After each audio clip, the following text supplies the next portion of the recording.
भगवान की जय, भागवत भगवान की जय, सब संतन की जय।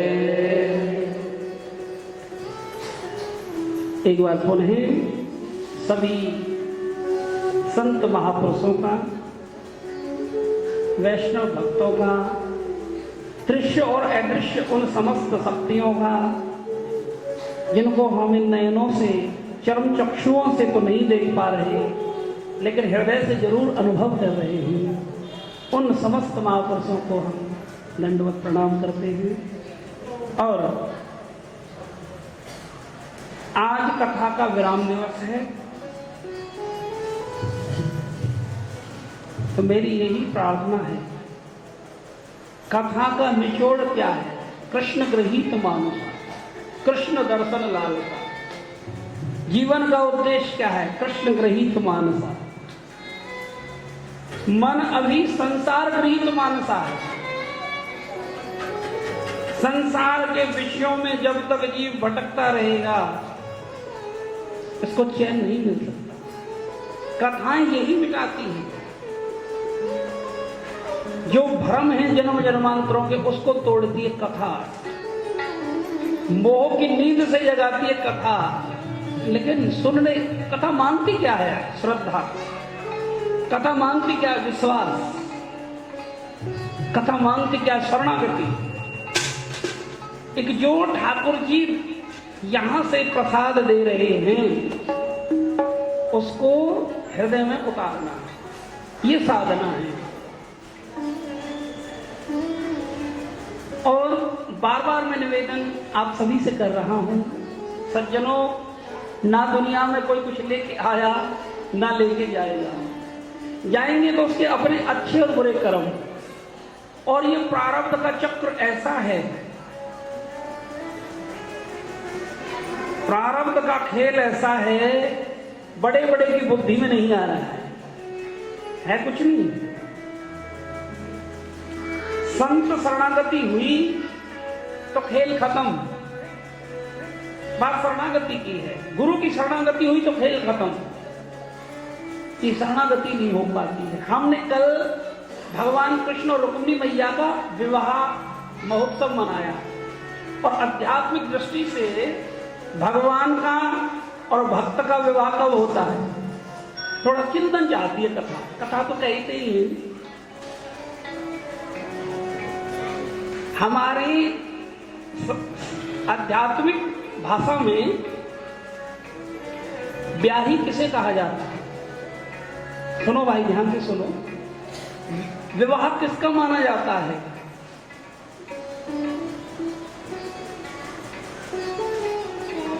जो अपने प्रीतम परमात्मा के चरणों में संपूर्ण शरणागति को प्राप्त हो गई। और वो होती कब है? सतगुरु होते कौन है? जैसे हमारे माता पिता, ऐसे अध्यात्म के माता पिता सतगुरु होते हैं। जब सतगुरु की कृपा, सतगुरु की शरण में ये जीव आता है, तो सतगुरुदेव भगवान, परम पिता, परम पति श्री गोपीनाथ भगवान के चरणों में अपने इस जीव को समर्पित कर देते हैं। कहते हैं कि हे प्रभु, हे दीनबंधु सरकार, आज ये जीव तुम्हारी शरण में आया है, इसे अपना लेना। तो वो निरंतर कथा सत्संग सुनती है वो गोपी। देखो, स्त्रीलिंग से संबोधित किया जाता है। फिर जब जीव का अभिमान मिट जाता है तो वो सखी भाव में आ जाता है, गोपी भाव में आ जाता है। तो तब उसका विवाह समझना। हमारे गुरु जी कहते थे, एक ब्याही से ब्याही मिले तो मिले सहन में सहन, और ब्याही से कुआरी मिले तो फीके लागे नैन। ब्याही का मतलब गुरुमुखी, ब्याही का मतलब संतों के चरणों में जिसका प्रेम जुड़ चुका है। गोपीनाथ की जो गोपी हो चुकी है वो ब्याही कहलाती है। और जो संसार में मनमुखी है, शरीर का विवाह तो उसका हुआ है, लेकिन आत्मा का विवाह भी नहीं हुआ। और जिस कन्या का विवाह नहीं होता है, और जो मनमुखी आचरण करती है तो उसकी कोई समाज में कद्र नहीं। इसलिए आध्यात्मिक दृष्टि से जिस आत्मा का विवाह अभी नहीं हुआ है तो वो कुंवारी मानी जाती है। तो इसलिए ब्याही से गुरुमुखी मिलते हैं, सत्संगी से सत्संगी मिलते हैं, तो वो भीतर की बात जानते हैं, वो प्रेम की बात समझते हैं।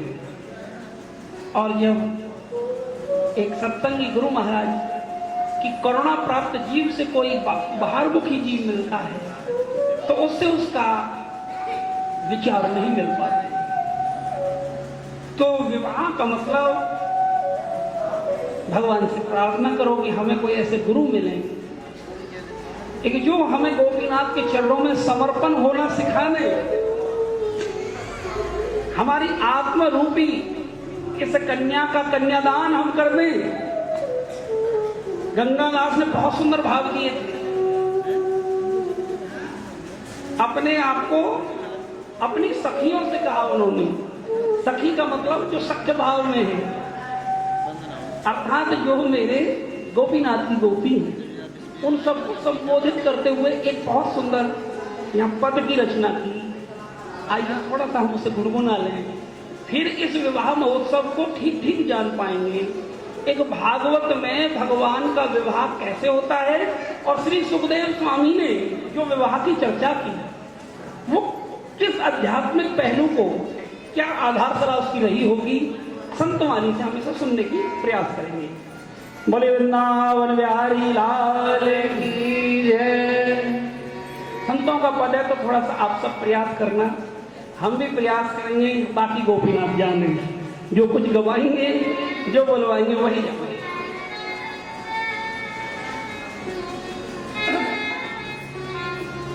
यहां गंगादास भाव देते हैं कि पिया कब मिलते हैं, पिया कब मिलते हैं, विवाह कब होता है आध्यात्मिक दृष्टि से, जब जन्म जन्मांतरों के पुण्य कर्म जागृत होते हैं। अनेक संतों के सत्संग में ये जीव अपने आप को पवित्र करता है, तब उसका विवाह श्री गोपीनाथ से होता है, उस जीवात्मा। सखीरी मेरे पूरन पिछले भागरी, गुरु आन मेरे भागन में। सखीरी मेरे पूरन पिछले भागरी, गुरु आन मेरे भागन में। गुरु आन मेरे भागन में, पिया आन मेरे भागन में। गुरु आन मेरे भागन में, पिया आन मेरे भागन में। गुरु आन मेरे भागन में, पिया आन मेरे भागन में। गुरु आन मेरे भागन में, पिया आन मेरे पूरन पिछले भागरी, गुरु आन मेरे भागन में। जब फागन शब्द आया है, फागन का मतलब प्रभु के प्रेम रंग में डूबने के लिए उसके पुण्य कर्म जागृत हुए। अब फागन का महीना अब चला हुआ है और संतों का फागन उसी दिन होता है जब ये गोपी गुरु की कृपा से प्रेम रंग में लगती है। सखी मेरे पूरन पिछले भागरी, गुरु आन मेरे भागन में। सखी मेरे पूरन पिछले भागरी, गुरु आन मेरे भागन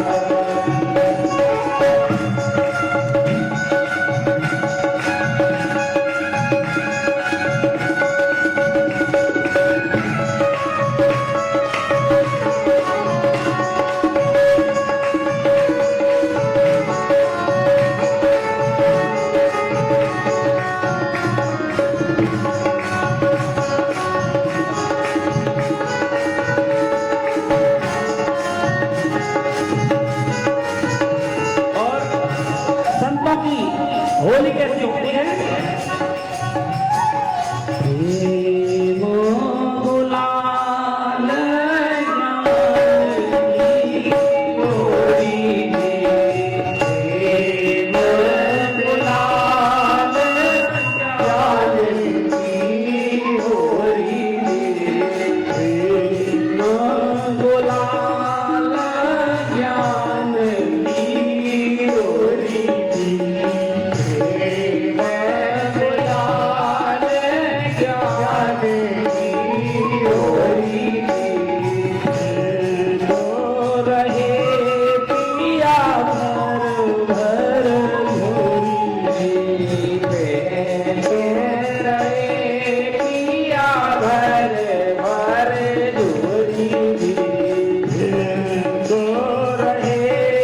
सतगुर भरो भर झोली बेगे रहे सतगुर भरे भर झोली प्रेम गुलाल ज्ञान की रोरी प्रेम गुलाल ज्ञान की रोरी बेग रहे सतगुर भर भर झोली बेग रहे सतगुर भर भर झोली दुनिया मेरी संगी सहेली वादली मोहन भाव ले जागन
मैं रंगवाने के लिए तैयार हूँ।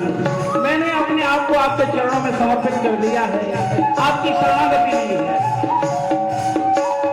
जो पिया पाग रंगोगे रंग में जी, जो पिया पाग रंगोगे रंग में जी, भी तो चीर रंग में जी मैं भी तो चीर रंगवाई रंग में जी। एक बार कोई सिद्ध शरणागति को प्राप्त कर जाए, कहने के गुरु महाराज जो आप रंगोगे मैं रंगवाने के लिए तैयार हूँ। और शरणागति को प्राप्त करने वाले सिद्ध का कभी भी नाश नहीं होता, पतन नहीं होता है।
सुनो शिखर पर अनहद बाजरी तो शिखर पे अनहद बाजरी सुनो शिखर पर अनहद बाजरी तो शिखर पे अनहद बाजरी आज मनीरा तोरो में साजरी आज मनीरा तोरो में साजरी सुन शिखर पर अनहद बाजे सुन शिखर पर अनहद बाजे मनीरा तोरो में साजे जाज मनीरा सुर में साजे कान्हा के मुख मुरली बाजे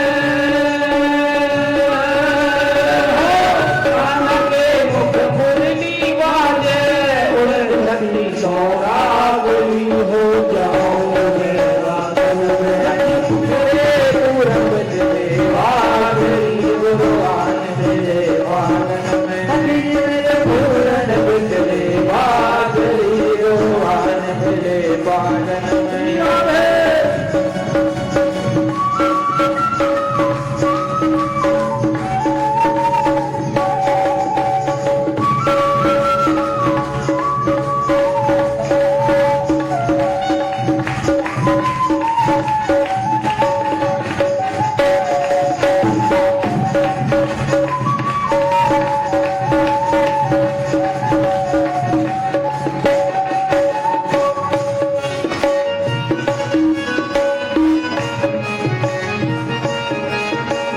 जब शरणागति पूर्ण रूपेण हो जाती है तो होता क्या है और ये फागुन के दिन कैसे बीतते हैं वो जीव उदास और हताश नहीं होता संसार में कहता क्या है फागुन के दिन सुख से बीते जी फागुन के दिन सुख से बीते जी फागुन के दिन सुख से बीते जी फागुन के दिन सुख से बीते जी हारी मेरे सतगुर जीते जी हारी मेरे सतगुर जीते जी वो हार जाता है भक्ति में भगवान उसे अपना लेते हैं जब जीतने में लगा रहेगा संसार को उसके ठाकुर जी मिलने वाले नहीं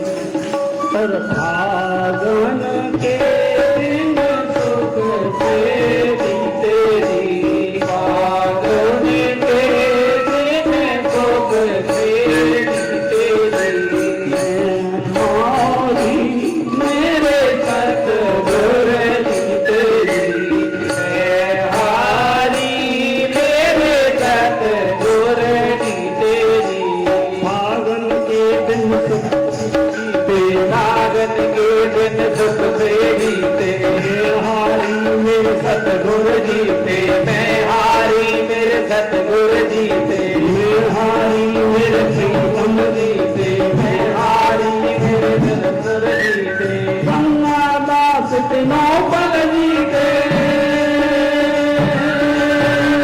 गंगा दास तीनों पल जीते तुझे हम बागरी मोहन से बादल में सती में बागरी गुरबान मेरे बादल मेरे बागरी गुरबान मेरे बादल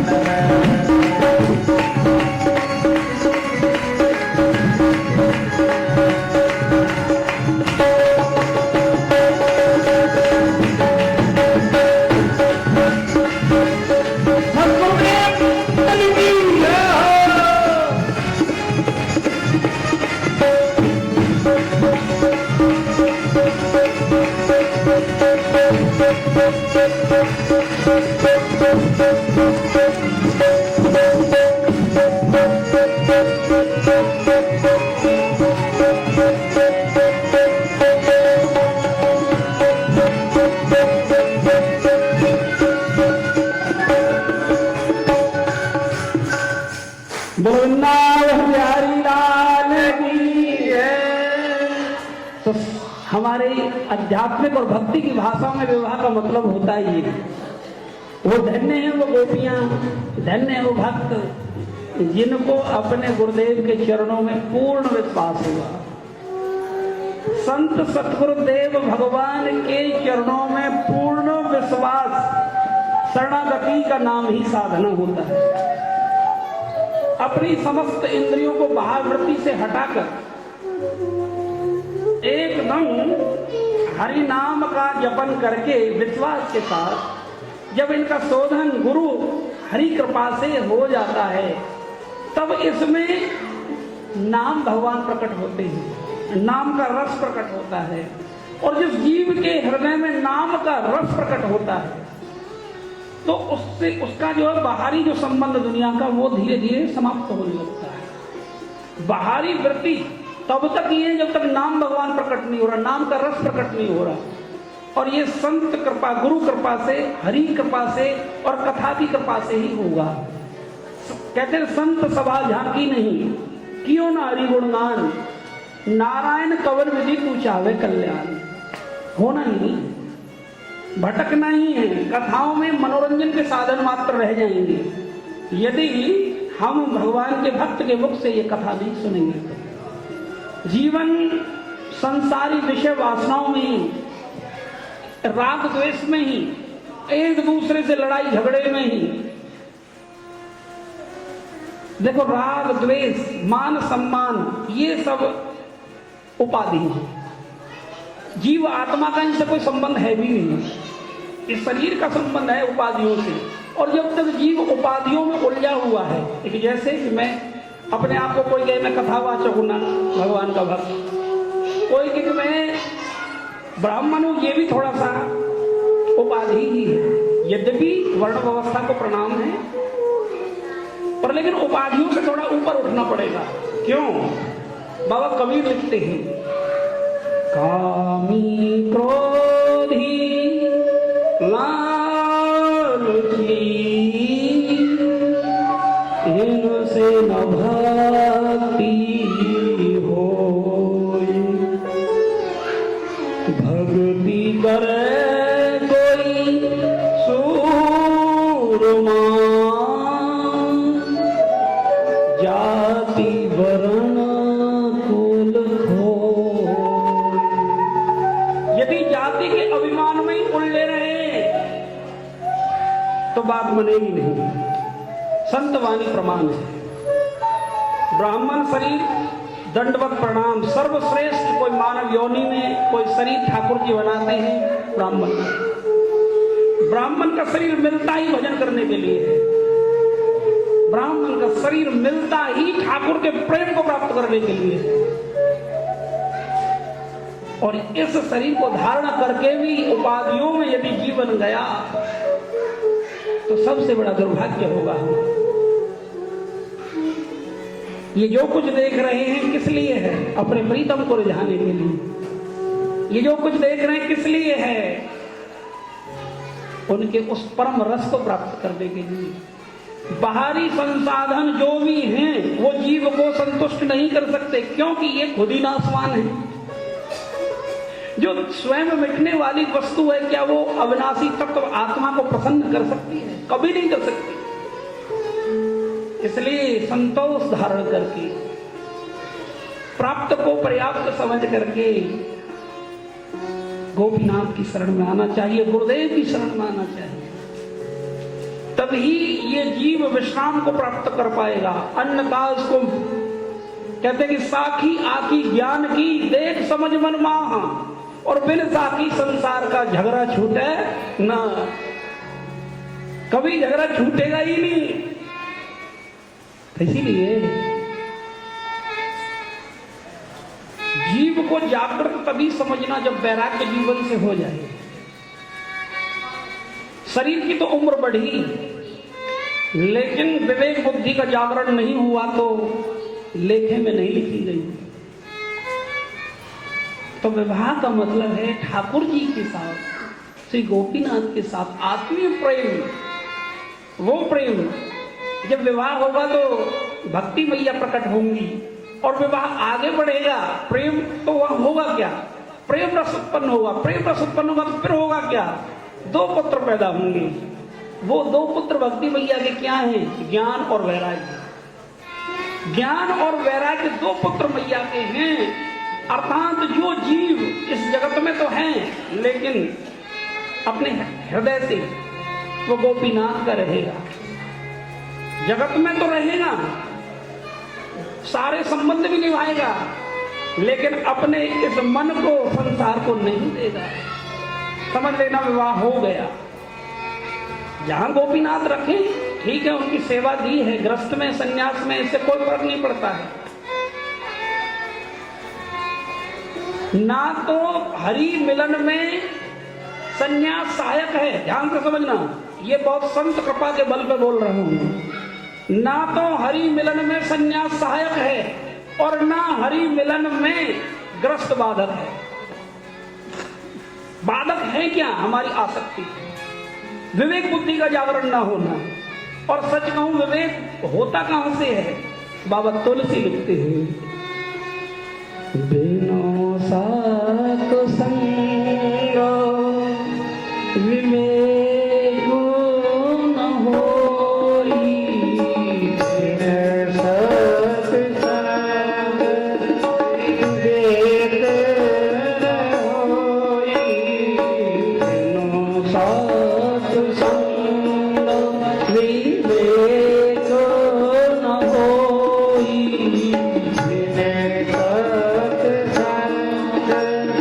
विवेक न होई, राम कृपा बिनु सुलभ न सोई, राम कृपा बिनु सुलभ न सोई, राम जय राम जय जय राम, श्री राम जय राम जय जय राम, श्री राम जय राम जय जय राम, श्री राम जय राम जय जय राम। राम कथा के तेहि अधिकारी, राम कथा के तेहि अधिकारी, जिनके सत्संगत अति प्यारी, जिनके सत्संगत अति प्यारी, श्री राम जय राम जय जय राम, श्री राम जय राम जय जय राम, श्री राम। मुद मंगल में संत समाजो, मुद मंगल में संत समाजो, जो जग जूओ तीरथ राजो, जो जग जग तीरथ राजो, श्री राम जय राम जय जय राम, श्री राम जय राम जय जय राम, श्री राम। बोल वृंदावन बिहारी लाल की जय। राम कथा के तेहि अधिकारी, जिनको सत्संगत अति प्यारे। सत्संग की गंगा में जो स्नान नहीं करेगा, राम कथा में हरि कथा में मन में चंचलता बनी रहेगी। तो इसीलिए सत्संग मिश्रित कथा का रसपान करवाना चाहिए, जगाने वाली कथा का रसपान करवाना चाहिए। पता नहीं किसको कौन सा शब्द हृदय का परिवर्तन कर दे। तो सज्जनों, भगवान के दूसरा विवाह जामवंती के साथ हुआ। यही जामवंत की पुत्री थी, जामवंती। भगवान ने समय दिया तो फिर विस्तार से वर्णन करेंगे। तीसरा जो विवाह है वो सत्यभामा के साथ, जो सत्यजित की पुत्री थी, सत्यभामा के साथ